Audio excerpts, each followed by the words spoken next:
This is Your Superior Self, episode 58, Taking the Leap of Faith with entrepreneur Luisa Zhou.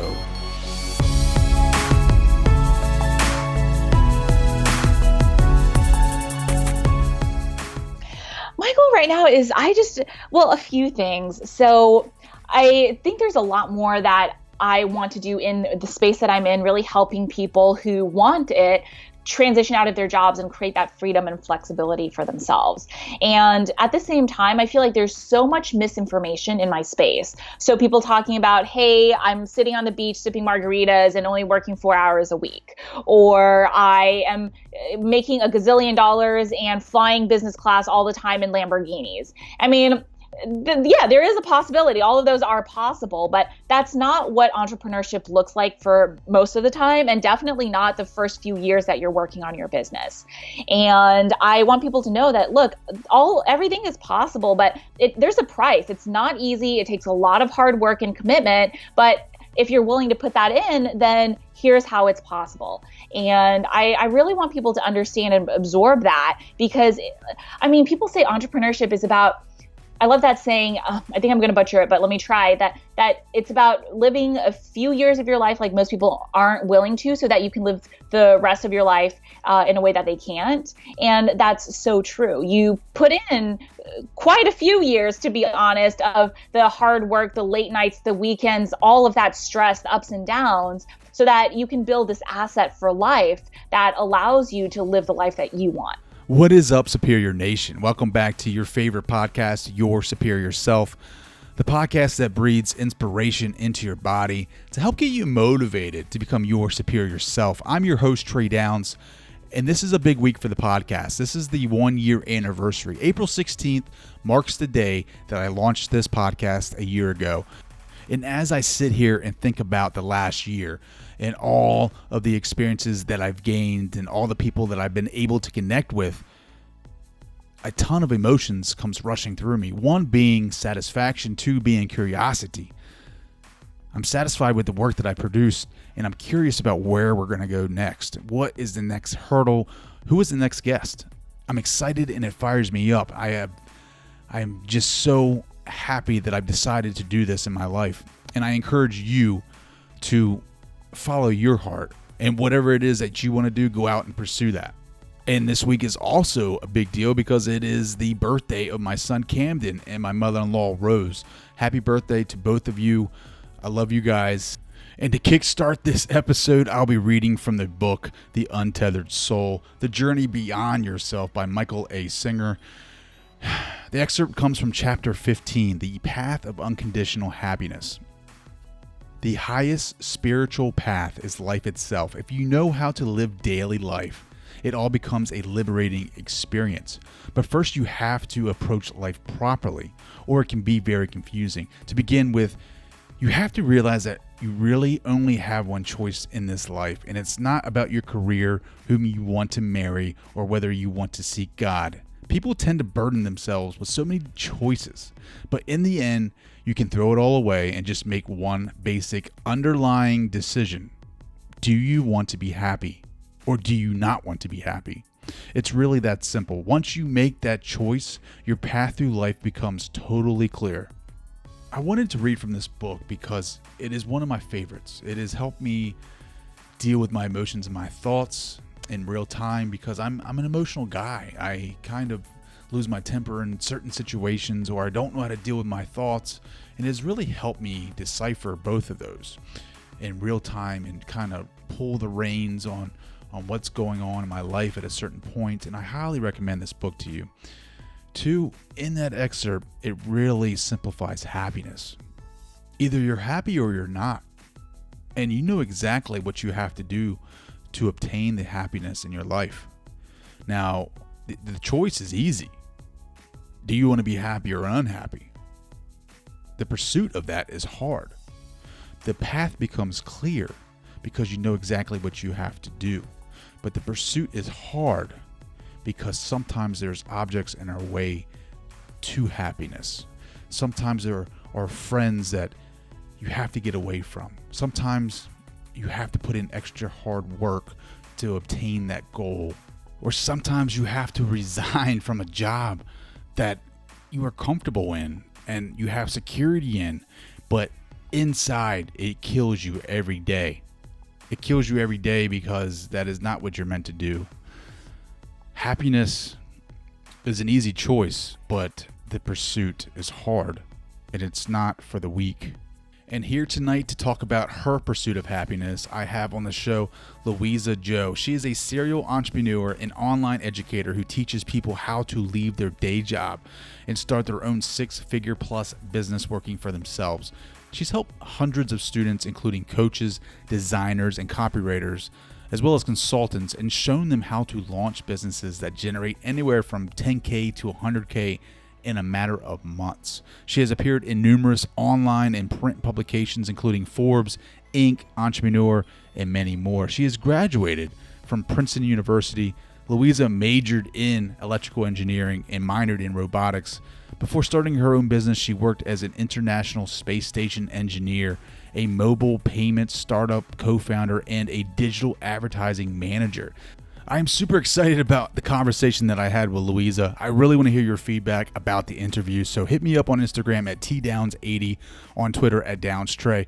Check me out on the website at yoursuperiorself.com. Leave me a message. Let me know what you thought of the interview.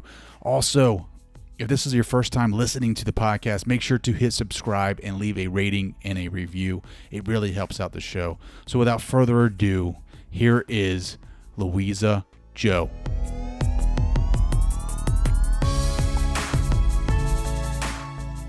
Hey, what's going on, guys? Welcome back to another episode of Your Superior Self. Tonight on the show, I have a great guest, a guest that was living the 9-to-5 and took a leap of faith. Her name is Luisa Zhou. She's a serial entrepreneur and online educator who teaches people how to leave their day job and start their own six-figure plus business working for themselves.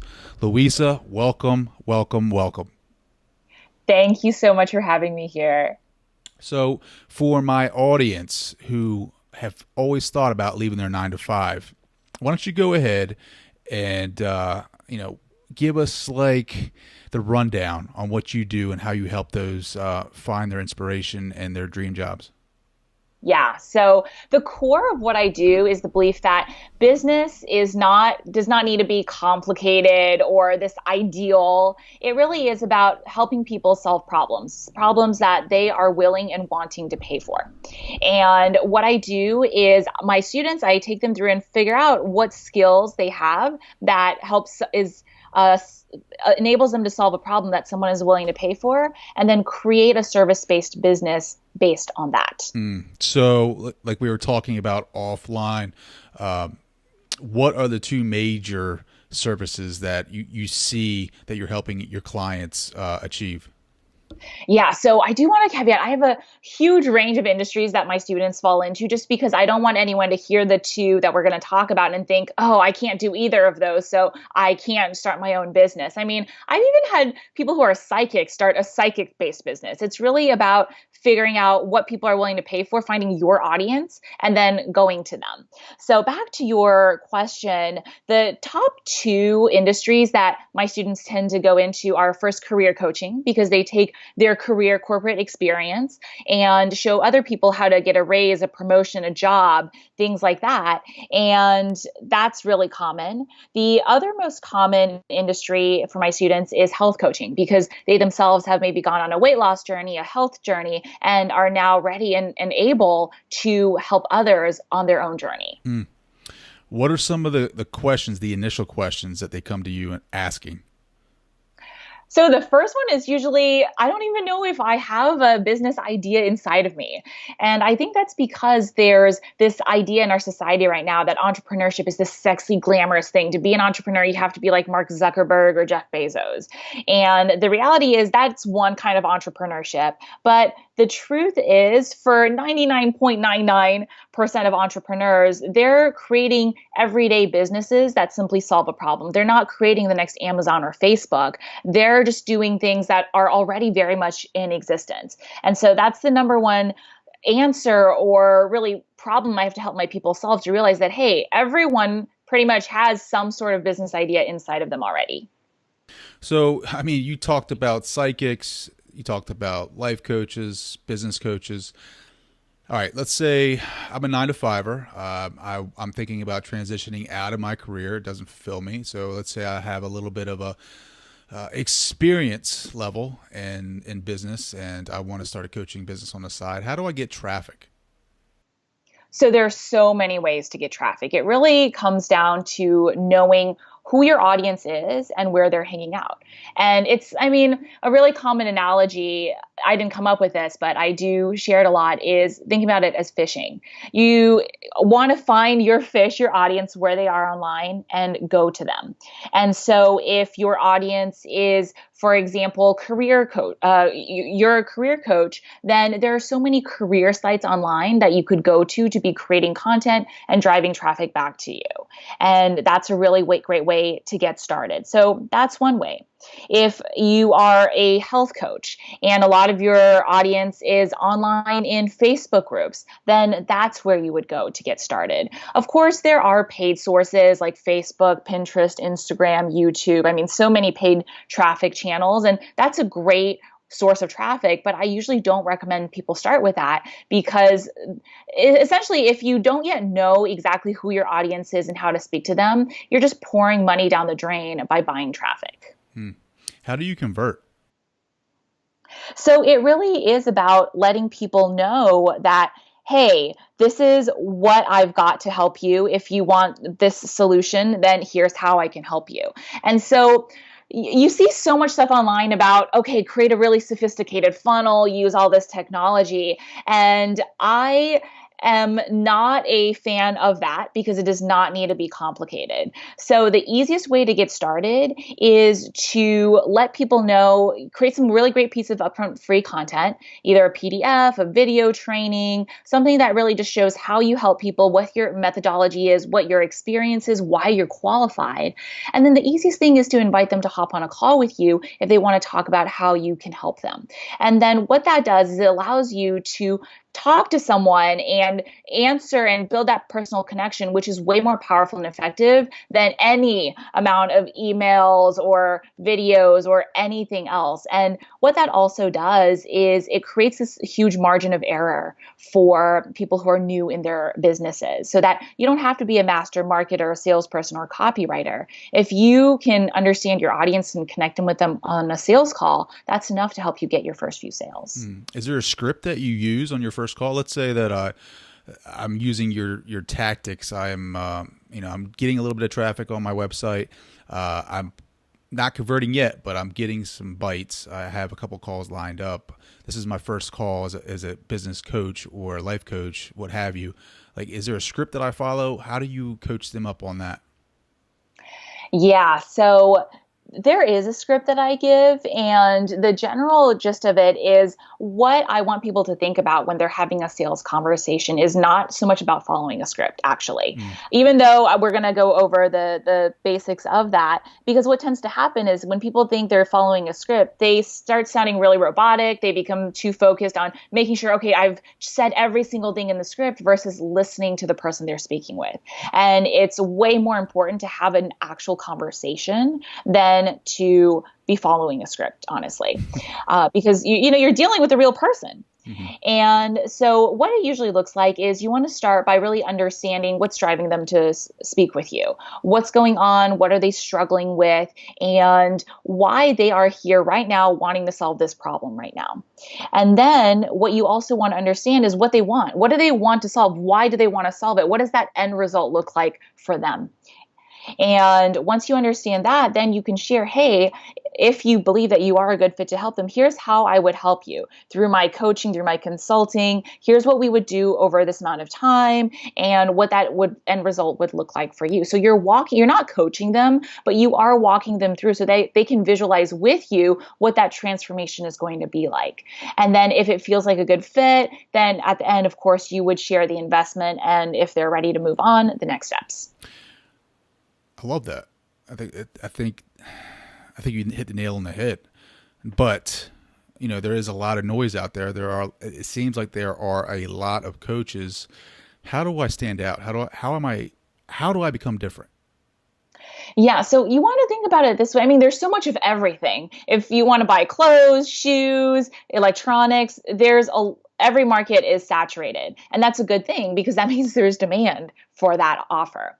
And so to really think about how you personally stand out, there are a few things you want to think about.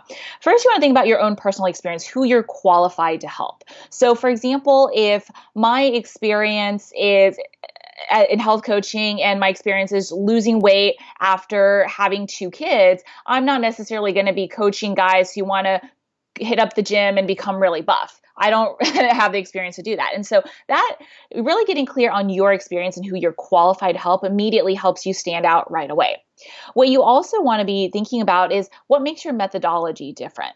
And so just going with the health coaching example, because it's something that we can all relate to in some way, is that if, for example, I'm thinking about one of my colleagues, she's a health coach who specifically helps busy professional women. And what's more, she helps them through specific foods that are easy to make and delicious. So she's not making them work out 24/7. She's not making them do crazy diets. And so that instantly helps her stand out and differentiate herself from a lot of people in her industry.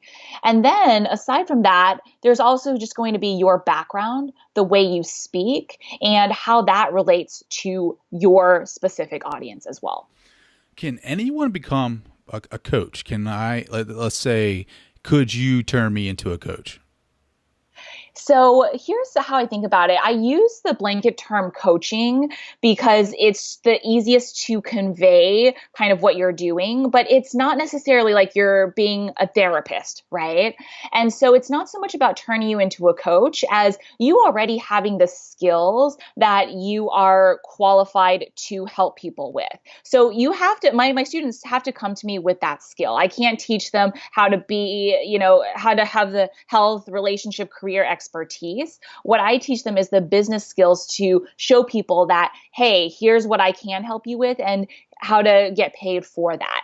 And so there's a really pretty big trend happening right now where it feels like everyone just goes online and feels like they can start doing business coaching.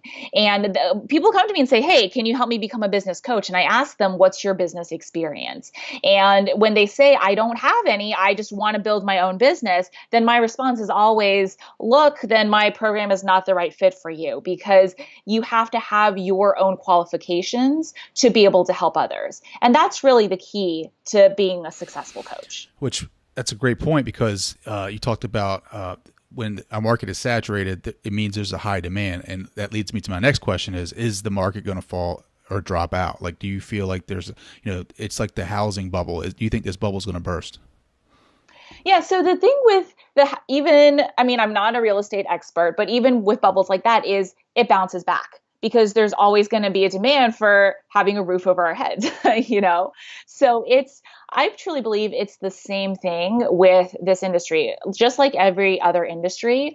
And it's just going to get better and better. The cream is going to rise to the top. People who are selling things they're not qualified to sell, they're going to get called out and they're going to go out of business. But that's not because of the industry itself, but because of just people being smart consumers and really us as an industry being held to a higher level of commitment for the quality of products that we provide. So now I want to jump into your story. You talk the talk and you walk the walk. Tell us, how did you go from a 9 to 5 to what you're doing today? So it was a really long journey. It sounds short because I'm going to keep to the highlights, but it was over several years. And I tried many different businesses. I spent years testing different things. And so I went from doing exactly what we talked about, using all the different skills that I had that I could create a business on. So I was at one point doing college admissions consulting. I was doing career coaching. I was doing Microsoft Excel consulting.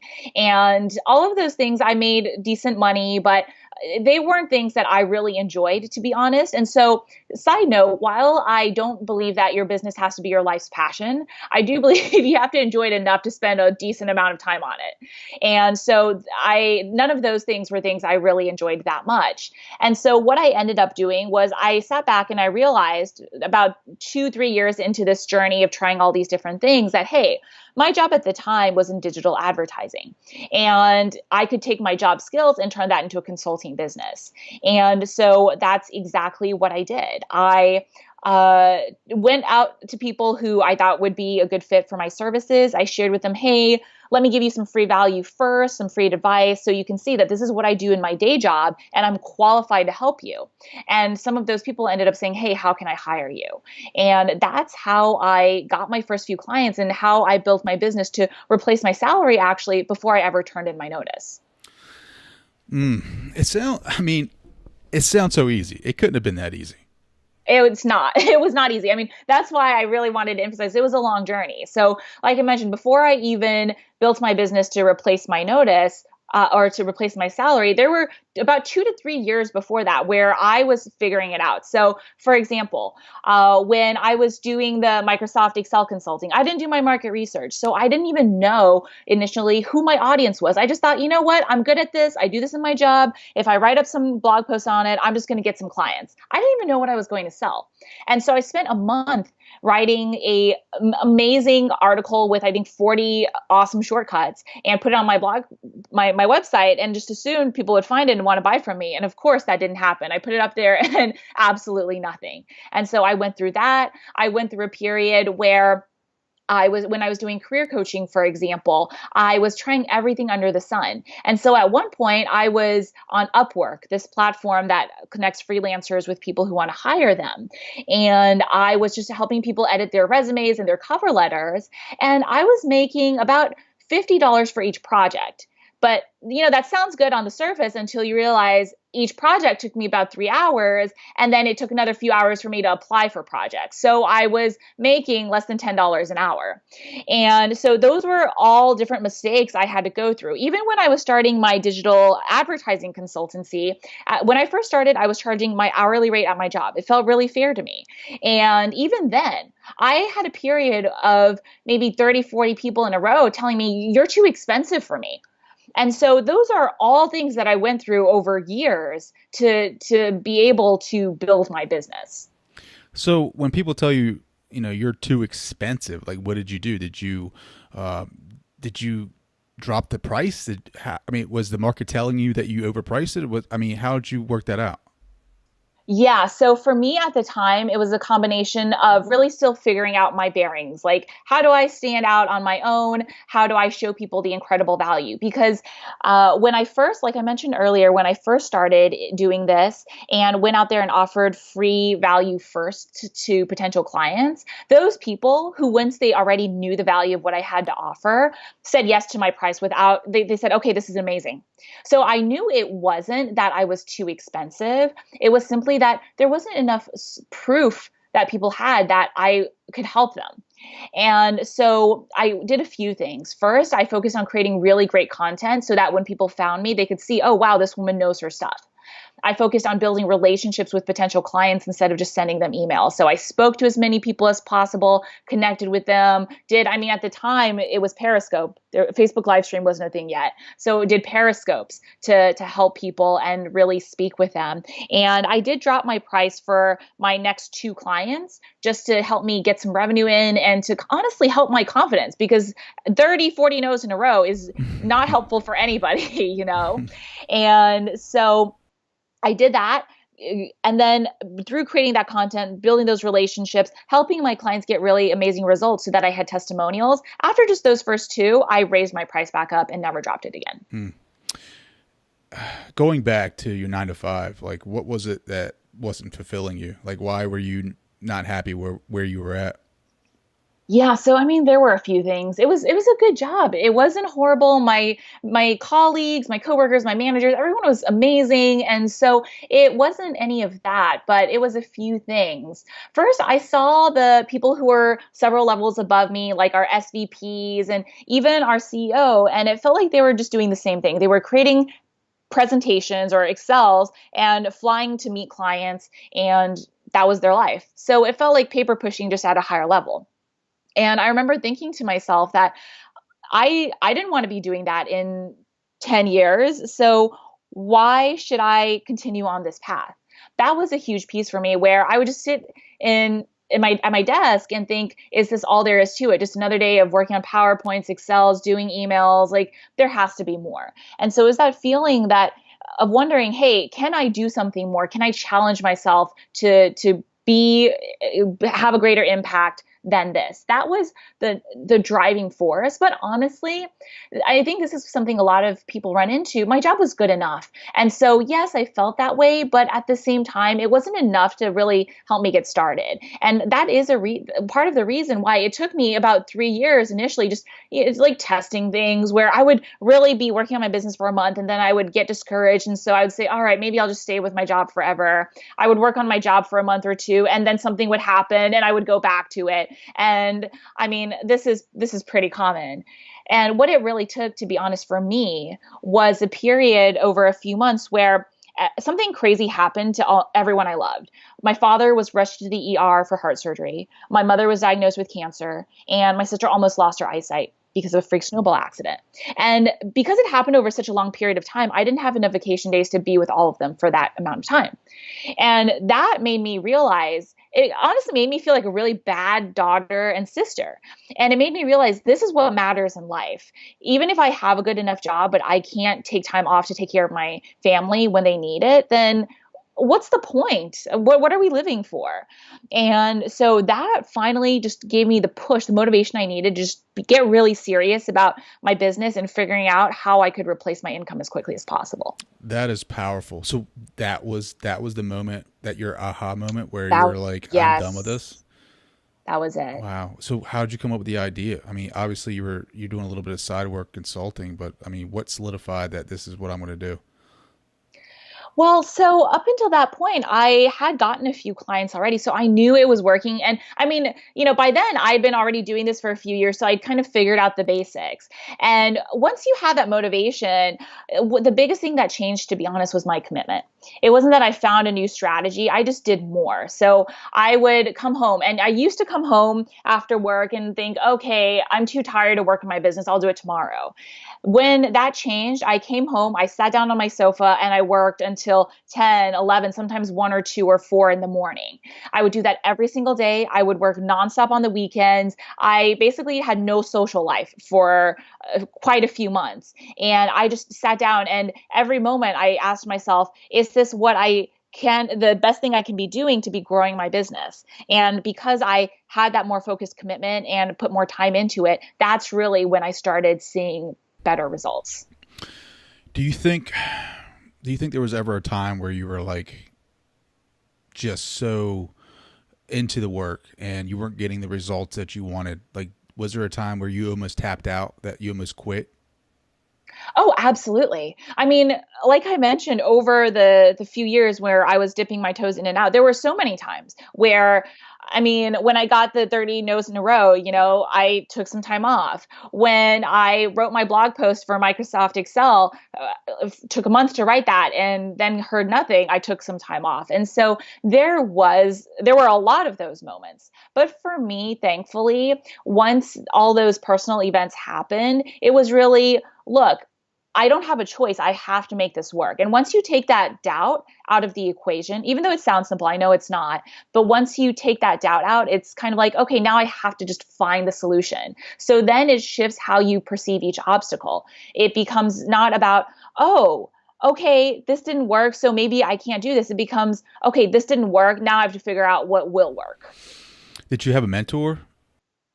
I had many, many mentors. I mean, I do believe anything is possible. So it's absolutely possible for someone to figure out all of this on their own. But there were just so many skills I didn't have at the time. I didn't know how to do copywriting, basically writing anything for my website, for my emails, for any of my social media posts to communicate with my audience. Because I had that, how in corporate we're taught to sound a certain way and say things like, please advise, and be super formal. That's how I was sounding. And obviously it wasn't connecting with people. And so I had to hire someone to teach me that. I didn't know how to do sales calls like we talked about earlier. And so I had to hire someone to teach me how to do sales. What else? I didn't really understand how to use social media. So I had to hire someone to teach me how to do that. So I invested heavily in mentors, and it was worth it to me because I had a big goal and I wanted to replace a decent income. And so I went all in. Did you have any I guess this is a complicated, this is a loaded question actually. So when you're going through this process, this entrepreneur journey, were you open about your plans of transitioning out, or did you kind of keep them to yourself? I was very open. I mean, I didn't go up to my manager and say, "Hey, I'm planning on leaving." And actually, I was lucky because my manager was supportive of me having these side projects. He just thought it was a really cool way to actually just, add more skills and experience to my overall resume and bring it to the table in my job. And so I got really lucky there.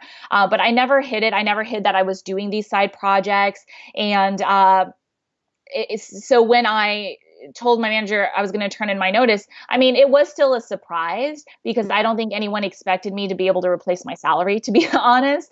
But it wasn't like, oh, hey, I hid this from you for so long. And in fact, once I remember I was writing an article when I was doing career coaching for the Huffington Post, and one of our vice presidents somehow found the article I wrote, and he just called me, and it was an article talking about a previous job experience where I had been bullied. And he called me and he was so nice about it. He said, "Hey, I just wanted to make sure it wasn't in this job that you experienced it." So, everyone was only supportive, and I know I got really lucky there.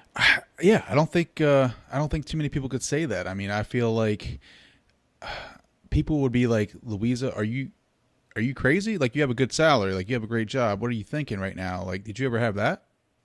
Oh, all the time, from my friends, from my family. I mean, I would call my parents and give them updates, and they would say, "When are you just going to stop this? Focus on your job." All the time. And so honestly, for a few months, I didn't even call them because every time I did, it was so discouraging. And, I remember this time when I got my first client doing digital advertising consulting. And again, I want to emphasize this was exactly what I was doing in my job. I called my parents and told them, "Hey, oh my gosh, I got my first client." And my dad said to me, "How did you scam them into paying you?" And I just remember being, "Really? It's not like this was something I wasn't qualified to help people with." And that was what was really crazy to me. And so, I mean, honestly, it was so discouraging. But like we talked about earlier, sometimes you just get to a point where you have to decide that you know what's best for yourself and kind of tune out the noise. I mean, what can people do though? Like, right. So if you have your friends saying, they support you, but really they're just trying to express their opinions on you about all the reasons why you shouldn't do this. Like, what can I do besides not pay them any attention? Yeah. So the first thing you have to realize is where they're coming from. That's really helpful to realize that they're coming from a place of love for you, not because they don't necessarily believe in you, but because we're all influenced by what we know. So most of us, our friends or family, have no experience with entrepreneurship. And so to them, it feels really risky and scary. And so they're just trying to protect us and help us make the best choices for ourselves. Once you realize that's where they're coming from versus from a place of not believing in you or not wanting you to succeed, it really allows you to absorb it much better, to be honest, and it becomes less discouraging. And then the other thing that you can do is you don't necessarily have to ignore them, but you can just stop talking about it with them. And you can just have that conversation where you say, "Hey, this is something that I need to dedicate some time to, and I would really appreciate it if we just don't talk about it for a while." And so what that allows you to do is really create a mini vacuum for it, because when you're first starting out is when your confidence is the most vulnerable because you don't have proof yet. And so when you create that vacuum for yourself where you're not allowing others to impose their thoughts and opinions on you, then it really allows you to get those little wins. Maybe it's someone commenting on your social media post. Maybe it's a new subscriber joining that build your confidence bit by bit. Speaking of confidence, you sound so confident when you speak. I can only imagine what your clients feel when they have to feel empowered. How did you build that confidence over these years? Thank you. So let me tell you, it was just honestly hard earned through a lot of experience. When I think back to the very first video that I did online, this was way before any sort of live streaming thing. So I just did a video, recorded it on my computer, and uploaded it to YouTube. It's not there anymore, I guess, thankfully, but I remember I was sweating so hard that I got off and my shirt was soaked. It's gross, but it's what it was. And I was mumbling a little bit, and it was just really the opposite of everything that you might like I might come across as now. And what it was I think there's this misconception that you have to feel confident before you can do something, but it's actually the other way around. You do it. Like when I did that first video, I couldn't even think about it. I just had to be like, okay, I'm done. I'm not going to watch it. I'm just going to post it right now. Because if I had given myself even a second to think about it, I wouldn't have done it. And every little thing is like that. You do it one day, you do a little more the next day, and then before you know it, you've been doing it for a few weeks, a few months, and you turn around and you look, if you do it for even honestly, like a quick video a day on anything, it can just even be you talking about your day for like 2 to 3 weeks, and you turn around and compare week 3 versus week 1, you'll already see massive difference. What's your background? Where did you grow up? So I grew up in Houston, and growing up, I just thought I wanted to be an engineer. I wanted to climb the corporate ladder. I wanted to be an engineer. I actually started out as an engineer for the space station, and that was my training and my background. How did you come up with that dream? Yeah. I want to be an astronaut. Now, you know what? I'm going to work for the International Space Station. I'm going to be an engineer. Like, how did that form? Honestly, it wasn't so far of a stretch for me because I grew up in Houston. And so for anyone who doesn't know, in Houston, there are just 2 main industries. It's oil and aerospace. So it's either one or the other. Everyone surrounds you is in one of those industries. And so I knew I didn't want to go into oil. So for me, it was like, I grew up kind of really watching shuttle launches on TV and really just having the romance of that in my mind. And so it was an easy leap for me. And growing up and going to high school and college, like, were you like, just obviously you had to be like a A+ student? I studied really hard. So, I come from a really stereotypical Asian family where my mom's the tiger mom. If you get an A-, your parents are asking, why didn't you get an A+? And it was tough. I didn't have a life in school, honestly. Every day I would come home, I would do my extracurriculars, do my homework, study, and go to sleep. And I remember I would ask my parents, can I go to the movies? And they would say, no, because you need to be studying. Looking back, I'm grateful now because it taught me a lot of discipline and work ethic. But it was, you can imagine as a teenager, I was not the happiest with my parents. Well, where do you get the entrepreneur gene?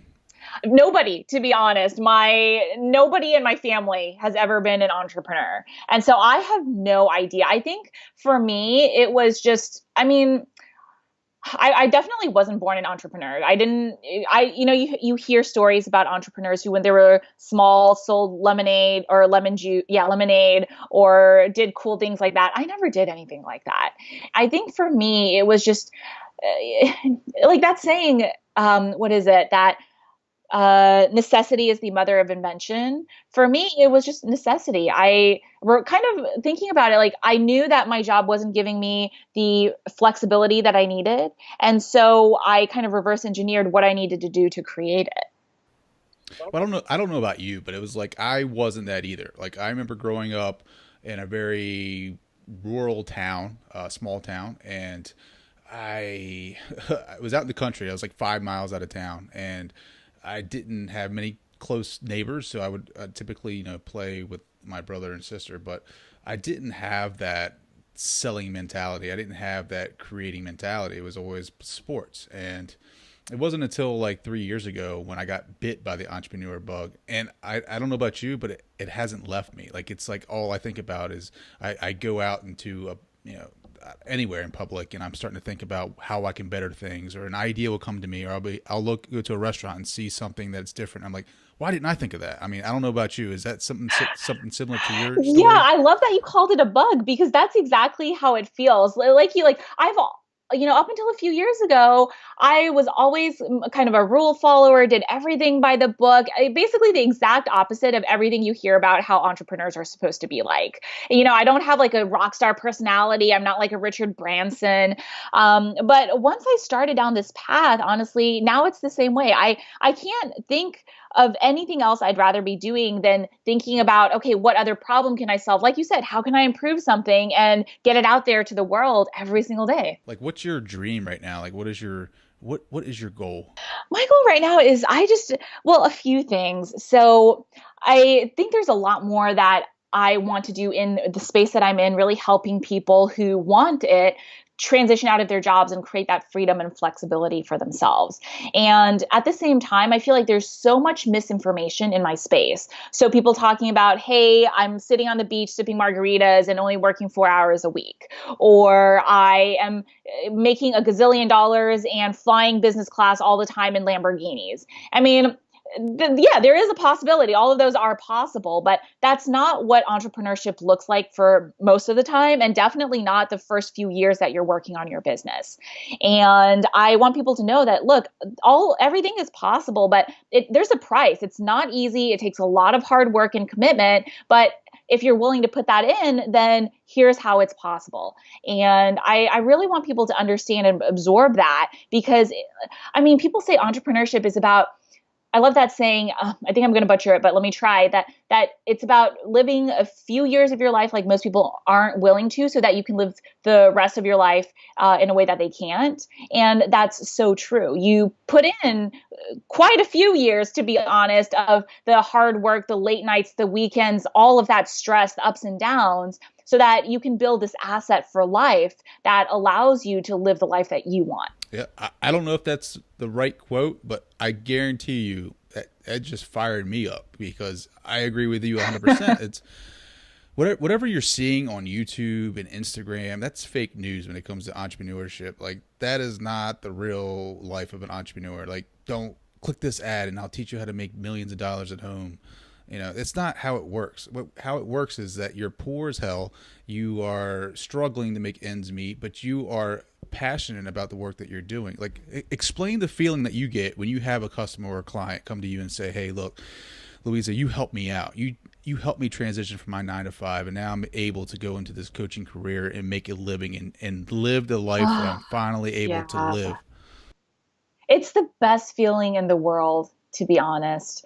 I mean, I feel like people don't talk about that enough, just because it's hard to explain when you're sitting to someone who's sitting at their office and just thinking, look, I'm not thinking that far ahead. Like, I want to help people, but I just really want to get out of my job. I remember that. So there's no judgment or anything, but it's just like, if you really want to succeed as an entrepreneur, yes, you're going to make great money and all of that eventually, but it can't be the primary focus, because if it is, you're going to give up when you have a setback, when it gets too hard, and when things go south, which they always do at some point and repeatedly.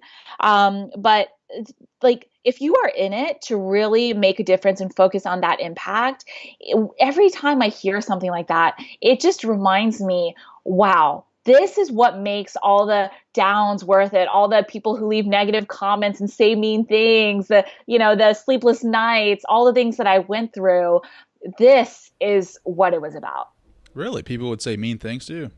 Oh, absolutely. I mean, people still do. I mean, social media, I feel like it's a place for people to hide and be super negative. Like, on my ads, we'll get really sexist comments, or people saying, fake, scam. Like, I mean, people who haven't even ever experienced my content or don't know anything about me, because it's easier for them to do that than to face whatever's going on with themselves. All right, so let's roll that into one question. Like, so you have that going on, and you're not getting the results that you want to get. Like, and how do you keep powering through that? Like, what do you tell yourself?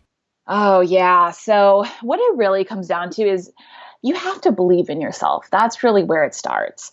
And you have to do everything possible to basically, how I believe about it is, like, think about it like a bank, right? Where you have a belief bank. And every time you get a small win, you add a coin to it. and it builds up that belief in yourself. And then every time something negative happens, like you hear a rejection or someone says something mean to you, you take out some of that money. And what it's your job to do is to always make sure that belief bank is as full as possible. Because when that empties, that's when people give up, get burned out. And so what I do is I always train my brain to look for the small beliefs that build up that belief bank. So if someone responds to an email I write and says, "Oh my gosh, this made my day," or "This was so helpful, thank you," then okay, great, that's going into my belief bank. And then that way, I mean, I try to make sure that I'm protecting myself from seeing too many negative comments. I don't go and search for my threads on social media and see what people are saying. But if I do accidentally happen to see it, then okay, it dips into the belief bank a little bit, but I've got so much else built up and I'm focused so much on the positive and the good that I'm doing. And I really want to emphasize that it's little things like that. It doesn't have to be, okay, got a client, I made so much money. Yes, that definitely helps. But when you're starting out, even seeing, oh, people are liking my post, people are seeing it, those things can make a massive difference too. I think if you're a true entrepreneur, the word quit doesn't exist. Like, I don't think that I'll ever quit. I think I'll just keep going and going and going. I think quitting, absolutely, yeah. No, go ahead. I don't know. I'm listening. I'm like listening to everything you're saying. Like, I'm just taking it all in and like relating to you 100%. So it's like when you're talking about your passion for what you're doing, and I think all entrepreneurs, like the true ones, I think there are some that are just either they don't have the confidence or they're not true entrepreneurs that give up. Quitting is just not an option. It is not inside of us. It is, if I quit, then I die, because there's no way that I can continue to do what I'm doing currently and be happy. I 100% agree, but there's one distinction I think it's important to make is that, like, when you evolve into being an entrepreneur, you feel that way. But no one is born thinking that. Like 6 years ago, I could have quit, honestly. If I hadn't had that motivation, it's very possible I would have quit. And the reason for that is because I wasn't born, like we talked about, I wasn't born an entrepreneur, and I had to evolve into being my entrepreneur self. Nowadays, yeah, I would never quit. But I had to build up the confidence and the experience bit by bit before I could even get to that point. And I think for most people, for many people at least, that's true too, especially when you don't grow up surrounded by entrepreneurs. So like, where do you even get the belief that it's possible for everyday people, I continuously think there's something wrong with me. Like I seriously, I don't know anybody else that's like this. Like, besides talking to you, I thought I was the only one, but it's like you have these ideas and it's like, am I okay? Like, what is wrong with me? Like, I hear you. Why can't I settle down for a career for 30 years and be happy? Like that, I have these thoughts. It's like, but I don't know. Like, what makes us different? I do not know. To be honest, I mean, I remember even when I was little, even though I didn't want to be an entrepreneur, I had weird ideas. Like my mom would ask me, "What do you want to be when you grow up?" And I would say, "I want to be a bird so I can fly all over the world," and just little things like that. I think it's just something that either you're born with it, and I think I was a combination of both, or circumstances force you into it and then you evolve into it. I love that. It's kind of like you can't lead a horse to water, but you can make them thirsty. And I think I just got thirsty, right? So like nobody could, before I hit this spot, like nobody could tell me how to live, or no one can, force their opinions on me. It wasn't until I awoke inside, like something inside I love that. Something inside of me woke up to the fact that I can do what I put my mind to. And it was like, I want to create something. I want to, whether it be a business, whether it be a lifestyle, or what have you. When that woke up inside of me, there was no shutting it back down. There was no putting it back to sleep. Oh, I love that. It's so true. Oh my gosh, I could talk to you all night about this. One question I do want to ask is, if looking back at everything that you've created so far, like what would you have changed? Honestly, I wouldn't change a single thing. And yeah, The reason is not because I did everything so perfectly. I made so many mistakes, but I truly believe that I had to make those mistakes to learn. Because I don't know about you, but I don't learn that much from my wins, honestly. Like they feel great and then I forget about them. But my failures, this is not the healthiest things. My failures, I will just keep on thinking about them and thinking, how could I have improved them? And that has made me honestly more resilient as an entrepreneur, smarter, and also, this is super important, just more empathetic to the struggles that my students are going through, because I can honestly say, hey, here's this time when I went through something similar, here's this time, because pretty much all the mistakes, I've made them all many, many times. So I can come from that place versus from this place of, oh, everything was so easy for me. I don't know what you're talking about, which, I mean, how is that helpful to anyone? Isn't it crazy? Like I could work towards something for 2 years and then like the win that you get, the success is like 10 seconds long. Exactly. It's crazy. And I like, if you don't celebrate those wins and you just keep going back and back to the next subject or goal, like you go crazy. Like that's important. I didn't want to emphasize that right now. Like even if it's a little win, you have to celebrate it. Like take a day, stop doing what you're doing, celebrate that win, because your mind is it's going to give up on you. Like your body is going to continuously go. It's going to run that race. And then your mind's still going to be at the starting line because you're not taking the steps necessary to achieve overall success. Like it shouldn't be one goal and done. It should be many goals over a long period of time to become this one complete person. And, I just find it's crazy. Like I'll work towards something for like 6 months. And then when I finally achieve it, it's like 10 seconds of like, really, that's it? Like, what's next? So whatever win that you guys get, like whatever, how small it is, I don't care how small or how large it is, like celebrate it, take a day, do what you got to do. I love that. Thank you for that reminder, because I mean, me especially, I think we all need that. Definitely me for sure. So how can people connect with you?